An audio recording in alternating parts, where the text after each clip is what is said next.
In the year 1972, I was elected to the Congress of the United States from the 5th Congressional District in Georgia. Joseph Biden was also elected to the United States Senate in 1972. And though we were on opposite sides of the Capitol, we knew each other, for he was the youngest and I came out of the civil rights movement. One of the first people I came to meet was a young fellow by the name of Doug Coe, who gave me this Bible and invited me to come to the congressional prayer breakfast on Wednesday mornings. That was my welcome into the House of Representatives, and it was the beginning of my fellowship with others like myself who had been elected from all over the nation. I learned to appreciate difference, and I learned that, I already knew that all men sin and fall short of the glory of God, and women do too. And in the prayer breakfast, we came together on Wednesday mornings, and we prayed, and our prayers were almost always confession. And we talked about our needs, and we prayed for each other, and we became friends. Now, that was the beginning of something special, and all of the present presidents who are with us today have shared in this with us through the years. It was Billy Graham, Dr. Billy Graham, and President Eisenhower that understood the need to come together and heal the nation with faith and forgiveness. Bishop Desmond Tutu, in writing about the future of South Africa, titled his book, No Future Without Forgiveness. And I think that's an appropriate message for us to begin. For I think that in the prayer breakfasts, we began to talk more honestly about ourselves, about our problems. We were human beings. We were not public figures. And we developed a sense of love and confidence and trust because of the faith that we shared. We're in that kind of moment now.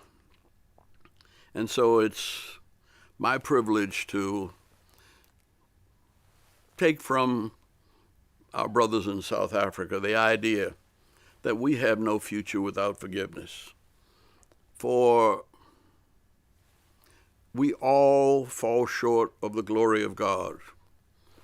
And the one unforgivable sin at the big end of the Lord's Prayer is, if you cannot forgive those who sin against you, how can you accept the forgiveness of your Heavenly Father? And so we are demanded, we are commanded, we are advised, and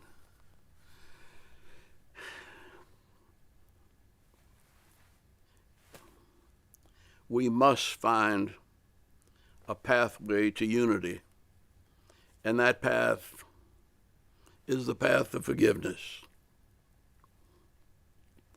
America has sinned and fallen short of the glory of God, but still, we're probably the best collection of human beings on earth that still, regardless of our faith, our religion, our traditions, our culture, there is a binding spirit that Doug Coe and the prayer breakfast built around Jesus of Nazareth, who's well known in the Quran and who's helped Gandhi in Hinduism to find his way to nonviolence, and somehow Jesus prevails all over the world. And we can argue about a lot of things, but somehow the person of Jesus invites us to forgiveness, promises us forgiveness, and promises us that we can prevail by the grace and mercy of God if we can accept it. But to accept it, we have to offer it and share it with our brothers and sisters. That's our test and our challenge. And I guarantee you we shall not fail. You know, my favorite president is John Adams.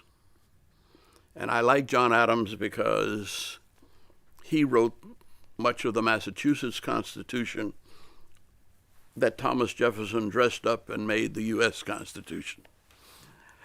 And yet, Jefferson and Adams didn't get along so well. And though he's my favorite president because he didn't own slaves, one of the few, he couldn't stay for Jefferson's inauguration. And he rode off into the sunset on his horse, going back to Massachusetts, rather than stand with his brother. And yet, he remains my favorite. And I'm sure that like all of the rest of us sinners, he is forgiven. All of us are human beings trying desperately to hold on to the world, and we cannot do it alone. And the prayer breakfasts and these little Bibles that Doug Coe used to give out, and the coming together of thousands of people from all over the world for the last 70 years is one of the anchors of the government of the United States of America. And I hope we always maintain those bits of faith that bind us together.